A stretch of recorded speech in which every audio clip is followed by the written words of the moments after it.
Hello hi नमस्कार। एक नुआ भिडियो आपन को स्वागत जनाऊँगी। आम यात्रा बनदुर्गा ऑल टीम आमे पहुँची टेनसा बरसुआ सुंदरगढ़ जिला बरसुआर बसस्टाण्ड पाखे थिबा किंवदंती ऐतिह्य मंदिर जगन्नाथ मंदिर 22 पाहाच उपरे अवस्थित बहुत बड़ आमर जगन्नाथ मंदिर। प्रभु जगन्नाथ एठी पूजा पाउचंती।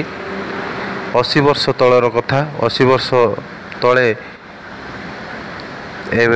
जड़े साधु बाबा से एठारे बासगृह करते जगन्नाथ को भल पाती एवं जगन्नाथ को प्रतिष्ठित करते एवं यही मंदिर होता।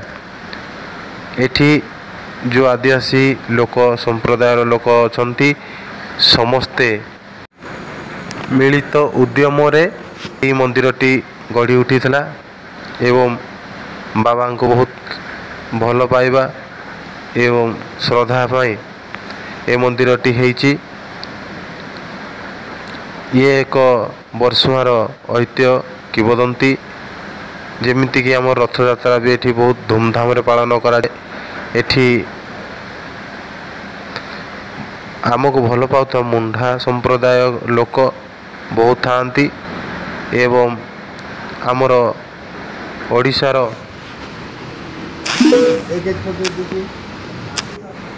निश्चित भाव आपण माने दर्शन करुथिबे। ये हूँ 80 वर्ष तलर कथा। 80 वर्ष तले यही मंदिर निर्माण हो पारि नथिला। एठी जड़े साधु बाबा तांकर आसी बासगृह स्थापन करथिले एवं यही अंचलर आदिवासी लोक मुंडा संप्रदायर लोक उद्यम मिलत मंदिर स्थापन होता। बहु वर्ष पर यह मंदिर टी निर्माण करते काट दे आसवे बरसुआ एवं जो माइनिस एरिया होगा माइनिस एरिया सुंदर लगुच दीपावली मुझे माँ जमीक बहुत भल हो एवं गढ़ी उठी जगन्नाथ इच्छा जगन्नाथ जगन्नाथ इच्छा यही मंदिर टी देखु केमी सजसाजे परिपूर्ण एवं एठारे बहुत सुंदर भाव पार्क चिल्ड्रेन पार्क आपण मस्तिष्क भ्रम होता है। आप आसिक छोट गार्डेन रे आप बसी जाती आपंकर मस्तिष्क फेरी आसे।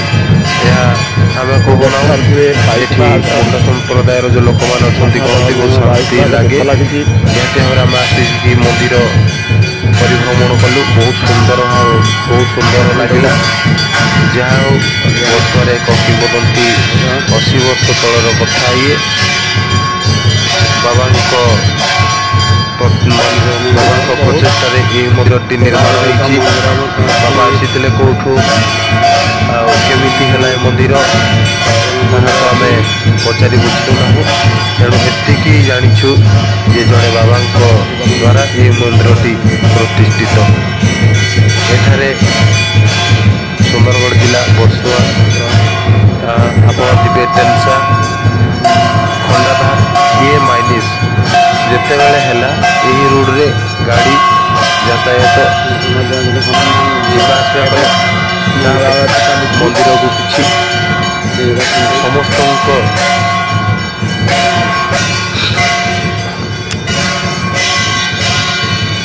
देखिपे पहाड़ नदी घर यही मंदिर अवस्थित। यार पछपटे एक महानदी नदी बही जाइछि।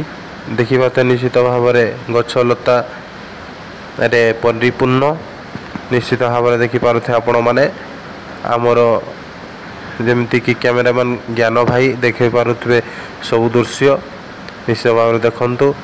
यार पछपटे एक बहुत सुंदर नई एवं नदी बही जाउछि। तार सुंदरता मन को छुईला भली लगे। देखिपाते निश्चित भाव में छोट छोट गार्डन बहुत ଔଷଧର ଗଛ ଏବଂ ମନକୁ ଛୁଇଁଲା ଭଳି ଛୋଟ ଛୋଟ ଫୁଲ ଗଛ ସଂଗ୍ରହ କରାହୋଇଥିବା ଏକ ଔଷଧୀୟ ଗୁଣ ଗଛ ଗୁଡ଼ାକ ଲଗା ହେଇଛି। ଆପଣ ଦେଖିପାରୁଥିବେ ନିଶ୍ଚିତ ଭାବରେ ମୁଁ ଆପଣଙ୍କୁ ଦେଖେଇବି ଏବଂ ଏଠି ଜ୍ଞାନ ଭାଇ ଦେଖାଉଛନ୍ତି। ଇଏ ହେଉଛି ବର୍ଷୁଆର ଦୃଶ୍ୟ। ଇଏ ହେଉଛି ଦେଖନ୍ତୁ ଆମର ଅସ୍ତସ୍ତମ୍ଭ ଦେଖିପାରୁଥିବେ ନିଶ୍ଚିତ ଭାବରେ, ଯାହାକି ଆମର ଜଗନ୍ନାଥ ମନ୍ଦିର ପ୍ରାଙ୍ଗଣରେ ଥାଏ।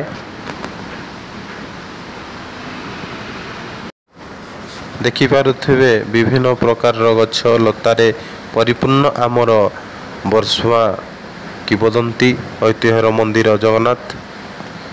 ଜଗନ୍ନାଥ ମନ୍ଦିରଟି ବହୁତ ସୁନ୍ଦର ଭାବରେ ସଜା ହେଇଛି।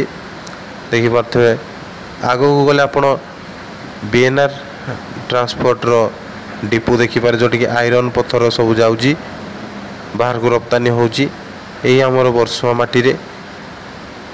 ଏବଂ ଆପଣ ଯଦି ଯିବେ ଟେନ୍ସାରେ ଜିନ୍ଦଲ ଷ୍ଟିଲ୍ ଲିମିଟେଡ୍, ଯେଉଁଠି ଆଇରନ୍ ଖଣି ଅଛି, ଆଇରନ୍ ପଥର ଆସେ ବିଏନ୍ଆର୍ ଟ୍ରାନ୍ସପୋର୍ଟ ଡିପୋକୁ ବର୍ଷୁଆ। ଏଠି ଦେଖିବେ ରେଲୱେ ବି ଅଛି। ଦେଖିପାରୁଥିବେ 22ଟି ପାହାଚ ଅଛି। ପାହାଚ ଉପରେ ମନ୍ଦିର ଭିତରେ ବଡ଼ ଦେଉଳରେ ବସିଛନ୍ତି ଜଗତର ନାଥ ଜଗନ୍ନାଥ ସୃଷ୍ଟିକର୍ତ୍ତା। ସମସ୍ତଙ୍କର ଦୁଃଖ ବୁଝିପାରନ୍ତି, ଦୁଃଖ ନେଇ ସୁଖ ଦିଅନ୍ତି। ଦେଖିପାରୁଥିବେ ନିଶ୍ଚିତ ଭାବରେ ଦୟାଳୁ ଭକ୍ତର ମନ ବୁଝିପାରନ୍ତି। ଭକ୍ତ ତାର ନିବେଦନ ନେଇକି ଆସେ। ଜଗତର ନାଥ